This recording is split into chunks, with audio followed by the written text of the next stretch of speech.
Welcome to Civil Discourse Now. I'm Mark Small. And I'm Paul Ogden. What's Paul, going on, Mark?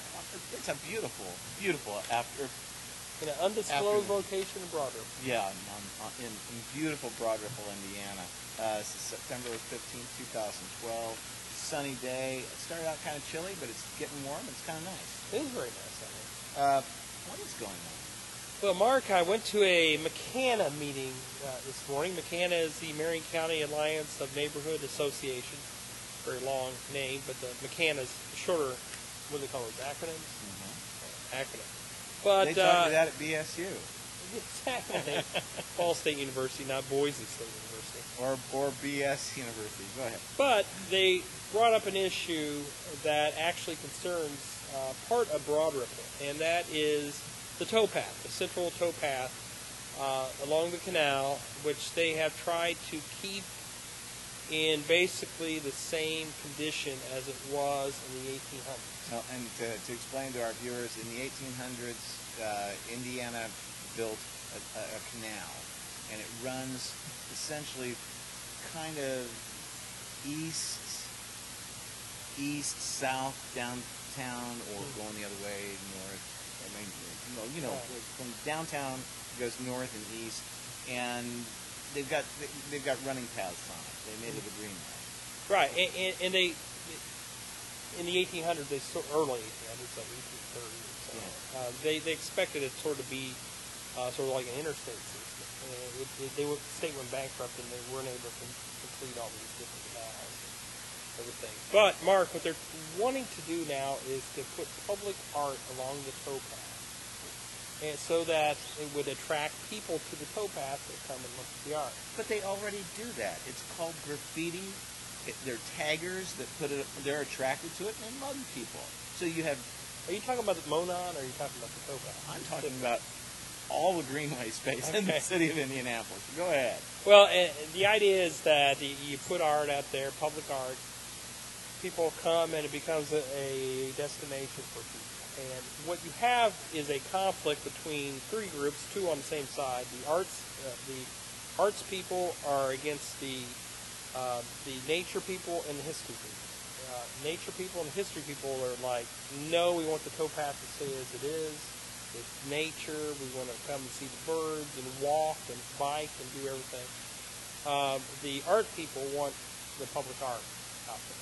Well, and I guess I don't mean to sound mamby-pamby, but I can see both views. We have art here on the Monon Trail. That was taken over by the city, and it's a greenway, and it was like one of the first I'm aware of in the country. It's really, it's really a nice greenway. They have little sections where they have art on the path, on the Monon, but I wouldn't want it to be on the entire trail. And I think maybe there are parts, well, it wouldn't be the towpath, I guess, but there might be parts along the canal where it might be more appropriate, more downtown, more commercial area. Sure, or just a little section where somebody can put up interesting things, but I don't know that anybody's going to the Monon Trail just to see the art. But then again, I'm a little concerned about what they consider art in the city, because you have the video board, I don't know what to call it, of the Dancing Ann at Massachusetts Avenue, a woman dancing around and she's just kind of swaying and moving. When I first saw that, I thought that was a walk sign, but it's not. I thought I could walk across the street when she starts dancing, but it's not, Mark. And you were standing there for 2 days. I was standing there for 2 days. I didn't get across the street. But anyway, and then the other thing, they had this sculpture downtown at the city county building that looked like, I'm trying to be not offensive, but it looked like a female body part. Okay. And really, to me, that's not art. Well, it might be some people, but it didn't look like art. It didn't seem very appropriate to city county building. It worked for Picasso. Yeah, that'd be true. But I don't think the artist intended it to look like that. In other words, he was incompetent. He was incompetent. And it was square, so I'm pretty sure that wasn't accurate. Well, here's the thing. I think that people's concepts of what constitutes art and what doesn't is a subjective thing, and we need to have art in public. And I know in Chicago, in front of the Daily Center, they've got the Picasso there. And everybody thought it was really ugly when it was first put in. People will have disagreement about what is and isn't art, or what is good art and what isn't good art. But I guess when it comes to the trails, if they confine it to little areas, then that's fine. But if they're spreading it out to areas that are wooded and everything, and they're going to put big displays out there, I don't know, we want to have woods. Okay. You got other issues? Yeah, I sure do. We were talking about polls just a minute ago. There's been some changes in the polls here in the United States. President Obama I heard this morning that President Obama has gotten leads in Ohio, Virginia, and Michigan.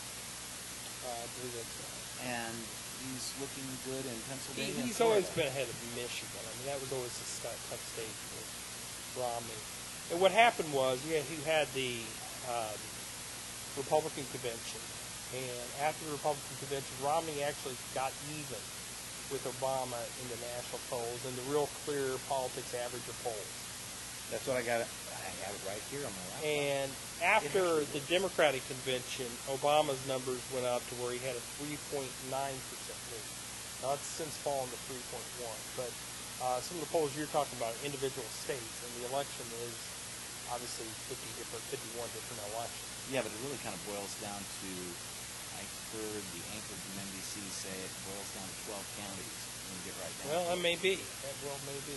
But this week I thought, I heard Romney say what I thought was one of the most incredibly stupid and inane things that I've heard a candidate say, but people just let these things go. He said, our military is weak right now. We should always be able to, we should be fighting a two-front war at any given time. We should be able to do that. It's like, wait a minute, we shouldn't be at war at all. But why are we concerned about being able to maintain a two-front war?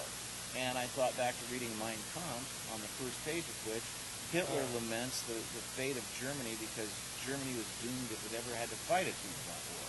And of course, he proved that to be true. But I thought that was horrendous. well, yeah, the term two-front might be the best term. Yeah, okay. Well, we can dispatch our troops any place in the sky. It has no gauge of what's going on in the world, it seems. And I think that's part of the argument, actually, within the Republican Party is how much do we want our troops overseas? Do we want to be in every different area of the country? And we've had another guest on this show quite frequently, Jeff Cox, who would say we need to be every place. Oh, every place.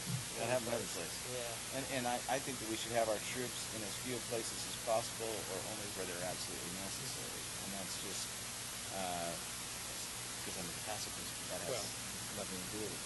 A third thing that's happened this week that's kind of interesting was yesterday a Wisconsin judge struck down nearly all of the state law that Scott Walker had pushed through as governor that effectively ended collective bargaining rights for most public workers. My understanding of the decision was it only applied to certain public workers, not others. Like the police and firefighters have a separate lawsuit. So they're bringing all these lawsuits up there, and this judge said it violated constitutional rights of the workers involved. I have not read the decision. I find that interesting.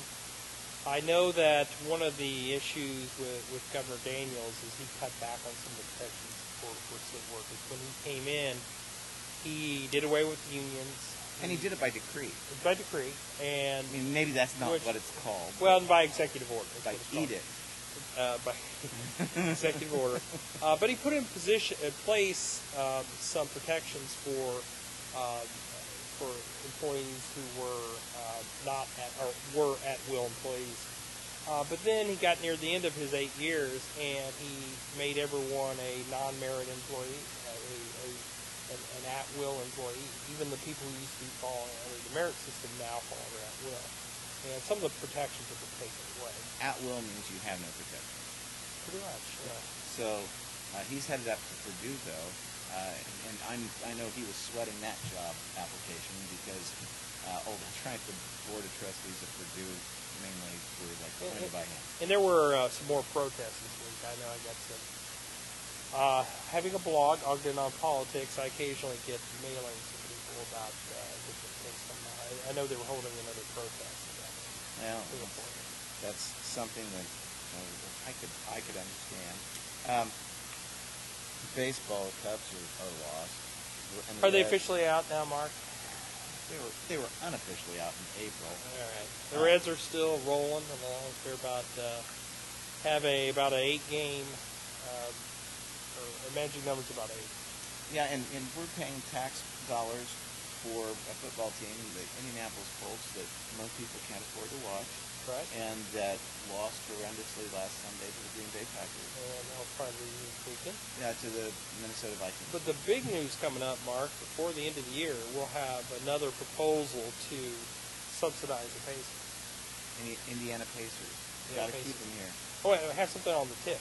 New breaking news on the tips. Yes. This past week,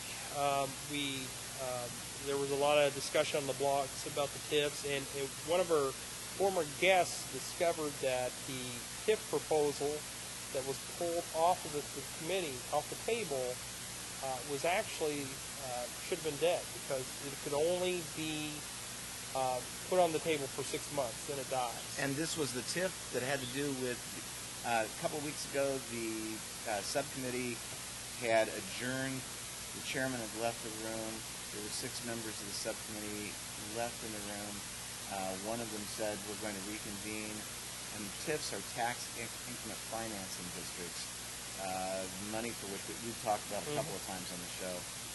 Pat Andrews has been a guest of ours a couple of times. All right, very knowledgeable about it. She blogs Had Enough Indy. So read more of the facts there. Matt Stone, also a frequent guest, has come on and he's blogged on it. They suck money out of that area and use it only for that area. And just point out the expansion they're talking about. They're talking about developing Massachusetts Avenue 0.8 acres, yet they're doing 111 acres there. And then on the other part, they're going to develop like 2 acres, and they're sucking in 400 acres. So obviously, this is about more than development. It's about getting money. It's about sugar. About sugar. Now, sugar, my theory of government, it's sugar. Sugar is the sweet stuff that politicians and those who follow politicians love. And the whole question on any bill when you look at it is, who's getting the sugar? If somebody's getting sugar. It's not us. No, it sure isn't. But if you follow those little granules, you'll normally find out who it is that's up to something in a governmental policy. And when it comes to TIFs, there's a lot of sugar to go around. Chicago experienced it. Richie Daley got a bunch of sugar. Carmel is getting burned right now. Yeah. Because of the TIFs. Yes. Explain that. Well, almost the entire city now it falls within the redevelopment or TIF, and they've been taking money out, and they were doing some funding mechanism that left the Carmel Redevelopment Committee deeply in debt, and now the city, which can get borrowed money at a lower rate, is having to bail them out, have to assume the debt. So now the taxpayers are up there and get the taxes. Yeah, they did a redevelopment area, funneled all this money into it, and now the rest of the city has to pay money into it and can't pay for government services. Right. The redevelopment commission is borrowed money at like 9%, which is very, very high right now. Oh, big. Yeah, exactly. So the city, which can borrow money at a lower rate because they're backed by all the taxpayers, they're coming and they have to bail them out for tens of millions of dollars. Well, that's what's going on this day, September 15th, 2012. We're going to be coming back in a couple of minutes with Michael Sahir, we're going to discuss Islam, and so we'll be back here in a couple of minutes. The most corrupt. We got